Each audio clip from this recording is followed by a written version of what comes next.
Hi, my name is Anna Newley, and today I'm going to read you my book that I wrote about friendship, and it's called Annie and Tandy. I hope you like it. Let's get started. Annie and Tandy by A.D. Newley. This book is dedicated to E. Barakter. I was reading to you when I wrote this. To E. Kaya, my mentor and friend, thank you for encouraging me to do great things. And to my husband, thank you for supporting me and loving me no matter what.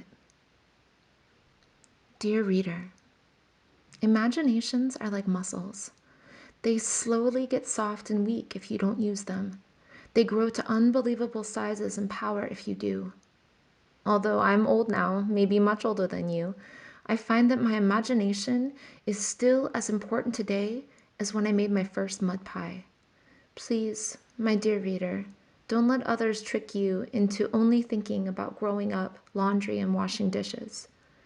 Save a little space for journeys to planets yet undiscovered, friendships with disturbing monsters with hearts of gold, and glorious crusades with only a chopstick for protection and a peanut butter and jelly sandwich for sustenance. Anything you set your mind to will be better with your imagination than without. Your papers due at the end of the week will become a jungle of words, sentences, and paragraphs that you slice through with your machete as you navigate through your topic. Your history assignments can become time machines as you look at people and places of the past. Do let the fantastic dreams you had last night become your realities. Do keep trying new things, although you might be scared. This is the hardest for me. Do your best, my dear reader, and with your imagination, the impossible may be possible. Section 1, Annie. Annie was, like all 5-year-olds, very special in her own way. She could say her ABCs without stopping. She could say them backwards, upside down, and while eating strawberry ice cream. Vanilla and chocolate made her mind wander to lands of tall choco mountains with puffy clouds of vanilla swirling about. And Annie learned pretty quickly that if she was going to say her alphabet correctly and completely, she would need a much less distracting cream. Just about anyone could ask, and she would gladly count to 100 while patting her head, rubbing her tummy, jumping up and down, and only make 10 mistakes. It is very difficult not to jumble the numbers about when you're bouncing about. Besides, Betsy, her least favorite classmate, made at least 11 mistakes. As long as 10 was less than 11, Annie was a happy girl, and as long as 11 was more than 10, Betsy would be a sourpuss. What's more, everyone, except Betsy, said that she was the best at drawing in the whole world. Mrs. Hutt, the kinder teacher, told Annie that she was such a good artist and that her gentleman octopus was sublime. Mom told Annie her pictures were the best and that colors in her rainbow roses were simply divine. Dad was so proud he would hang everything she drew for him up in his office. Dad's wall was covered with overlapping layers of stick figure princesses in long blue dresses, fancy creatures Annie met in her dreams, and scenes from uncharted lands she visited in her imagination. Her classmates would ask her to draw pictures for them all the time. They mostly asked for their favorite characters, and Annie did her best to please. Needless to say, no one left disappointed. However, all the letters, numbers, or pictures in the world wouldn't be able to come close to the things that she could imagine. Let's stop here. How's your imagination? What are you good at? Is there something that you're so proud of and people have complimented you on? Are you like Annie and how she's good at drawing? Do you have something that you're really good at?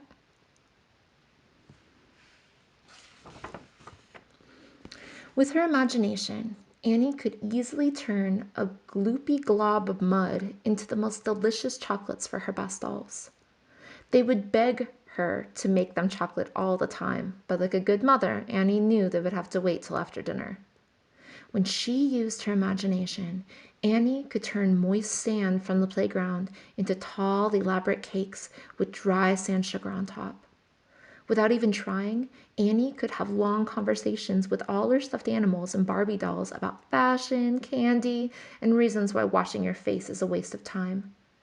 Together, they would go off on great adventures in far-off lands of flying silver-winged horses, wise but fiery-tempered dragons, and fairies with every type of flower in their hair. She would always save the day and be back in time for supper.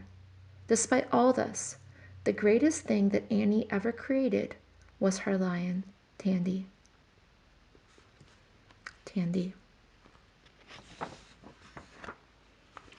Before her little brother was born, Annie's best friend was Tandy. They met one day under the shade of a mulberry tree on a hot summer's day. Annie was making chocolate as a reward to several saintly dolls who didn't move at all when she gave them tattoos and haircuts.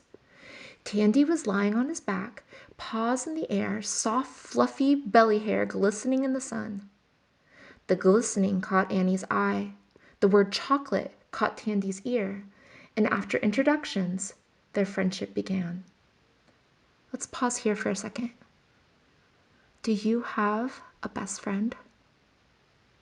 It could be real or imaginary. Somebody that you tell your secrets to? Someone who you fight with only a little bit? I think this is how Annie felt about Tandy. He followed her inside, and Annie quickly realized that something would have to be done about her new friend's extremely slow pace. Tandy would step and then cock his head to focus his ear on a chatty bird on the branch to his right. Then he would roll about in some high grass yet to be mowed. And while Annie was already at the door watching his progress, Tandy batted lazily at a bumblebee that crossed his path. He finally reached Annie, who was astonished that anything could cover such a short distance so leisurely. Right then and there, Annie had an idea. If Tandy would wear a leash when they walked about together, then Annie would let him sleep the rest of the time. When told of the plan, Tandy's gigantic paw shook Annie's little outstretched hand, and the deal was made. A long, very beautiful plastic pearl leash was placed around his strong neck. This became the only part of Tandy that could be seen by people without imaginations. With all her might, Annie would pull it to lead him around the house. Since Tandy was a very lazy lion, Annie had to call, "Come, Tandy," or "Let's go, Tandy," to encourage him to move even an inch. Annie was the only person that Tandy would let see him because she didn't want him to do a bunch of tricks or games. He liked that he could be lazy and lie around and be petted by Annie. Annie always thought it was a good thing that ordinary people couldn't see Tandy's glowing, golden coat of soft fur and big emerald green eyes. His massive paws with velvet pads couldn't escape admiration. His tail, slowly, regally swishing about, was beyond compare. If others did see her beautiful lion just once, they would fall instantly in love and might waste their lives just gazing at Tandy's magnificence. So, Annie made sure that no one could see her best friend for their own protection. This got Annie into a lot of trouble sometimes. The cookies. Tandy was quite exceptional in many ways, but often these gifts made it hard for Annie to conceal her friend's radiance. Besides being extremely beautiful, Tandy could jump long distances without getting tired, and he could eat 30 of Dad's greatest super mega chocolate chip cookies in 5 seconds when other lions could only eat 10. It was this last skill that got Annie into trouble. Dad was in the kitchen mixing, blending, and baking up batches of his renowned cookies the Tuesday night before the annual elementary bake sale. The whir of the mixer distracted Tandy from his regal pose as Annie kept trying to sketch him. She pleated and reset his majestic frame only a few times before the scent of melting semi-sweet chocolate reached both her nose and Tandy's. Once the aroma of their favorite food found their noses, nothing else could be done but formulate a top secret plan to capture as many of Dad's famous cookies without detection. Let's pause here for a second. Is there a favorite food that you would do anything for? I think my favorite food is ice cream. Annie quickly turned her unfinished masterpiece over and began to draw the detailed plan. Tandy, as an expert in being sneaky, consulted in different aspects, and soon the scheme was complete. First, they would disguise themselves. Tandy as himself, since he was invisible to unimaginative people. Annie, with every single article of clothing layered on top of her and her sunglasses. Next, the pair would tiptoe downstairs. Then, Tandy would act as lookout because that involved only sitting and looking. And Annie would press every button on all of the 4 television remote controls. Now, Mom, Annie, and Tandy knew that the only person who could successfully turn on the TV was Dad. He was the grand master of volume control, channel changing, and movie playing. The secret art was not passed on to Annie or Mom, but they often felt obligated to try, if only to relieve Dad of the responsibility. But with every attempt, disastrous results followed. Dad would spend 10 minutes resetting programs, unplugging and plugging wires on his hands and knees, and saying words that couldn't be repeated. Annie tried, but got in big trouble. This 10 minutes was a golden time.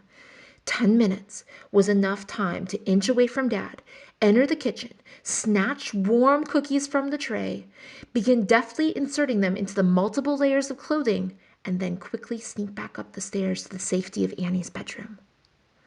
The clever master thieves followed the plan, and it worked perfectly. As Dad's roars of frustration were heard from the living room, Annie and Tandy made their escape. With 5 minutes left before Dad would enter the kitchen and realize the crime, the cookies were recovered as each layer of clothing was removed and deposited into the watering mouths of our culprits. Tandy, being much larger and having his record of eating 30 cookies to uphold, ate a praiseworthy amount, and Annie made sure that she ate a lot of super mega chocolate chip cookies too, so that no one would suspect her lovely friend. The mission was a success, though for some reason her tummy really hurt afterwards. Soon Dad's footsteps could be heard on the stairs, then outside Annie's door, and a second later the knob began to turn. There was no time to clean the chocolate smudges on their mouths, hands, and clothes. They were going to be caught. Annie's tummy ache increased as she used her last effort to climb into her bed, and Tandy scooted underneath it. When Dad came in and saw that Annie's stomach was punishing her for him, he sighed slowly, shook his head, and made his way down the stairs. Dad drove to the grocery store to buy some chocolate cookies for the bake sale, and Annie and Tandy soon fell asleep, chocolatey and full. Annie couldn't get dessert for 2 weeks as a result. Mom and Dad never found out how Annie was able to eat so many cookies. And Annie, faithful to Tandy, protective of her parents, never told anyone about the secret plan. Let's pause for a second. Have you ever snuck anything? Have you ever tried to sneak some food without anybody knowing, or go to a secret place without anybody finding out?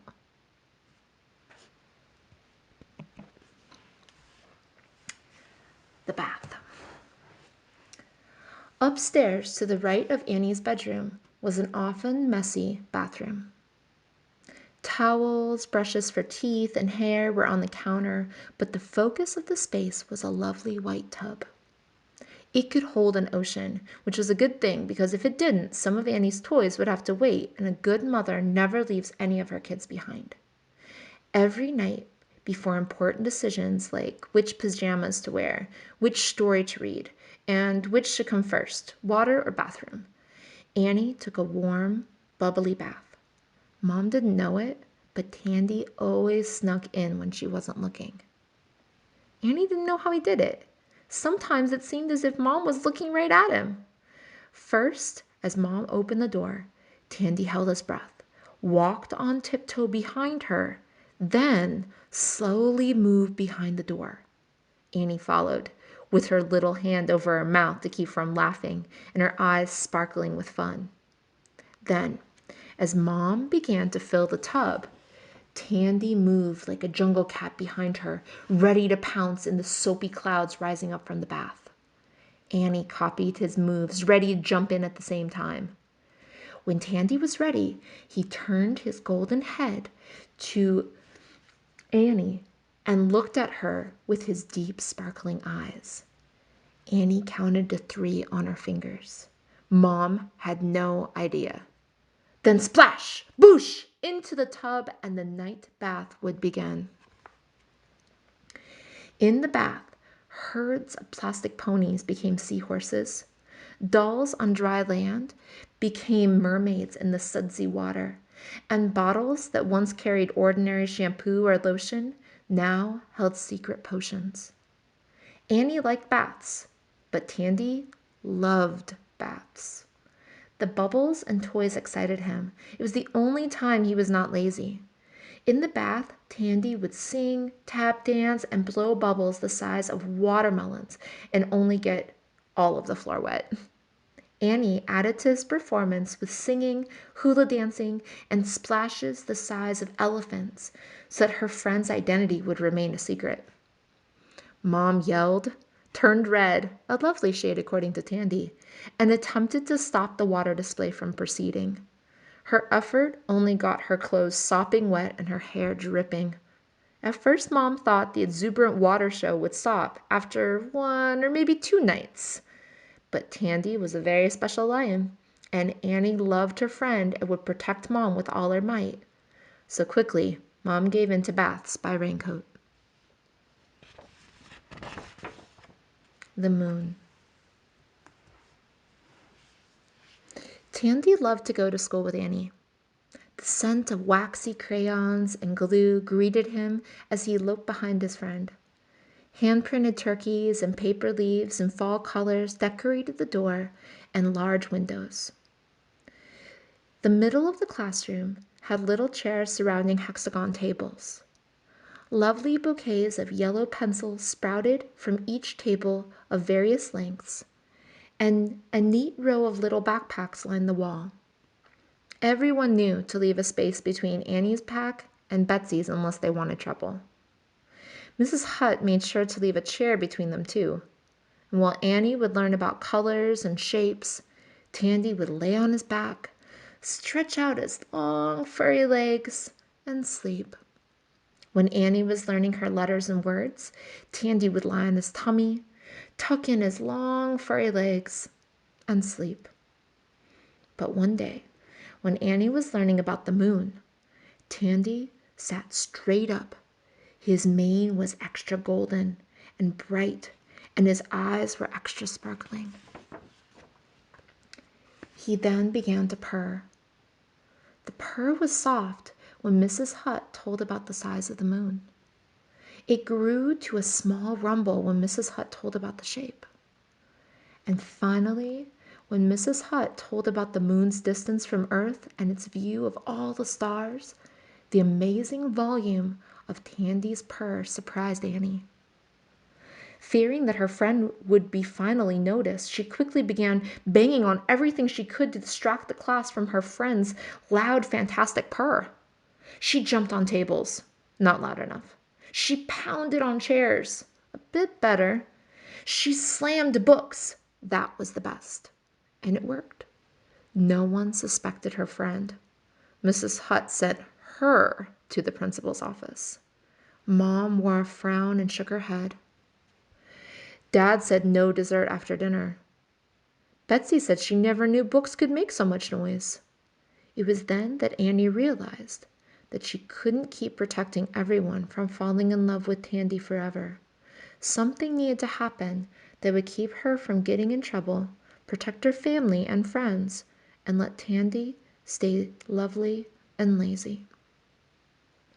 Let's pause for a second. Have you ever done something that got you in trouble but protected somebody that you really cared about? Maybe it was a little brother or sister, or maybe it was a good friend like Annie protecting Tandy. Is there anybody that you have trouble with at school? Like Annie is having trouble being friends with Betsy? Do you ever get in fights with somebody and it's hard to be friends with them? Let's keep reading and see what happens. The baby brother. When Annie was 6, her mom and dad gave her a baby brother.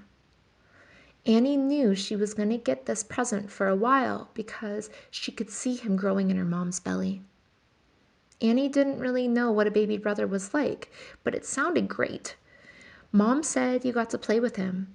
Dad said you got to help with him. It all sounded very fun. Every day, Mom would buy something new for the baby. Soon a crib with blue and yellow pillows and blankets appeared in the corner of Mom and Dad's room. Rotating sea creatures floated above the crib next.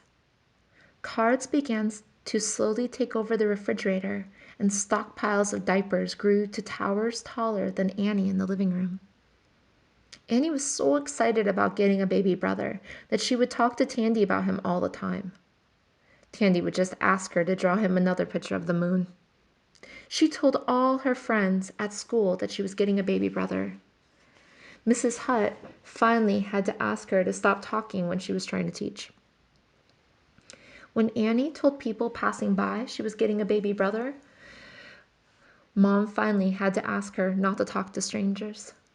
She even told Betsy she was getting a baby brother, and Betsy asked to help play with him when she got him.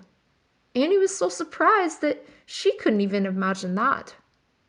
Still, all Tandy heard was that you had to play with him, and Tandy was too lazy to play. And he heard that you had to help with him. Tandy was too lazy to help out, so he decided to go away before the baby brother got home. The trip.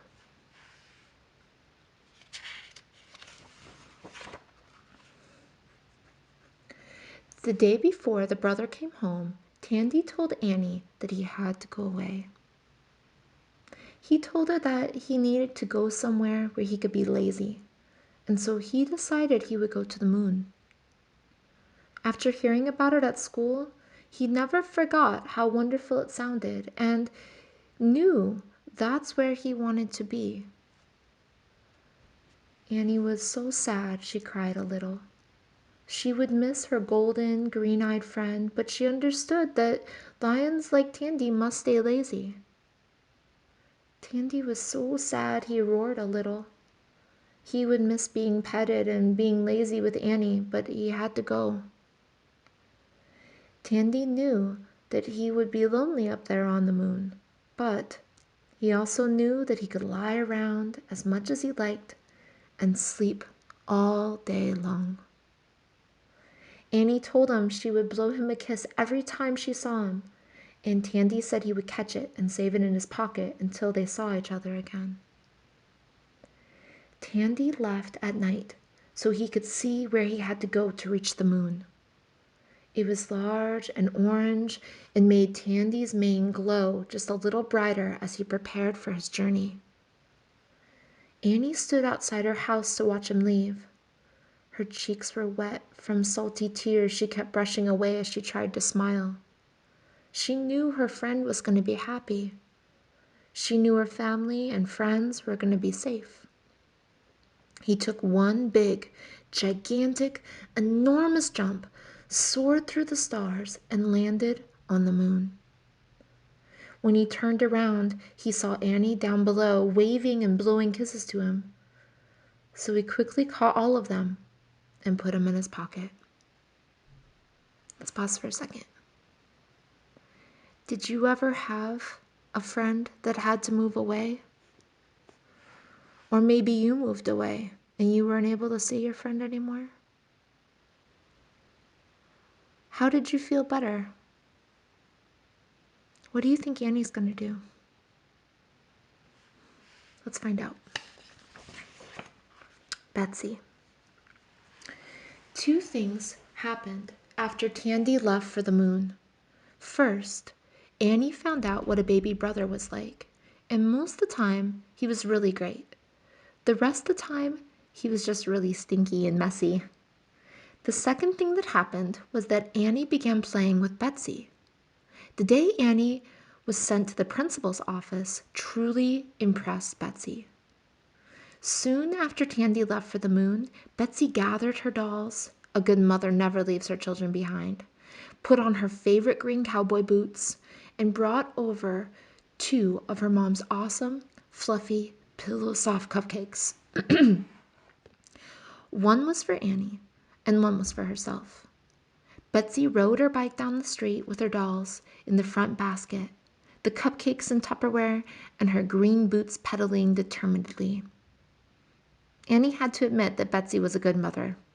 Her dolls had the latest haircut styles, her tattoos were colorful, and their clothes were clean and fashionable. But when she saw the chocolate frosting on the cupcakes, her determination to be friends matched Betsy's. They spent the afternoon under the mulberry tree, laying in the tall grass, talking about serious, silly, and imaginative things. When Mom called Annie in for dinner with the baby brother on her hip, Betsy was invited to stay too. Betsy's parents were called for permission, and the two enemies became friends. Now, they ate strawberry ice cream and said their ABCs, counted to 100 together, and only made 5 mistakes. And Annie always drew pictures for Betsy first. Their backpacks were never separated, and the chair between them was placed between two boys who enjoyed eating glue. They used Betsy's super secret recipe for turning gloopy mud into creamy chocolates, although the baby brother didn't like them very much. Annie and Betsy used Annie's fantastic imagination to fly on silver-winged horses to far-off lands. While they were there, the two heroines fought fiery tempered dragons and danced with fairies before supper. And when the sun went down, after Betsy reluctantly went home, food fights with her brother, and a much-needed bath, Mom tucked Annie in tight, checked for monsters, and turned out the light. In the darkness, Annie gazed out the window and into the starry night, blew 3 kisses at the moon, and Tandy caught them. The end. Now that we've read the story, let's do an activity about the story. You have 3 options. The first option is to draw your favorite part. Make sure that you use as much of the page as possible and be very detailed with your drawing. Don't leave anything out. The next option is to write an alternate or different ending for the story. Use your imagination. Does Tandy stay on the moon? Maybe he goes to other planets. Do Betsy and Annie have their own adventures? Whatever happens to Annie's baby brother? Maybe the ending should be all about that. You decide. And then finally, option 3, design your perfect imaginary friend. Would it be a human? Maybe your imaginary friend would be an animal. Or maybe they would be a fantasy creature. Does your friend have any special powers or skills? Make sure to draw and label your design. So it's up to you. You have 3 options. I can't wait to see what you choose. All right, that was my book. I hope that you liked it and that you have fun and enjoy all the other books that are on this channel. Thank you so much again for listening to me read.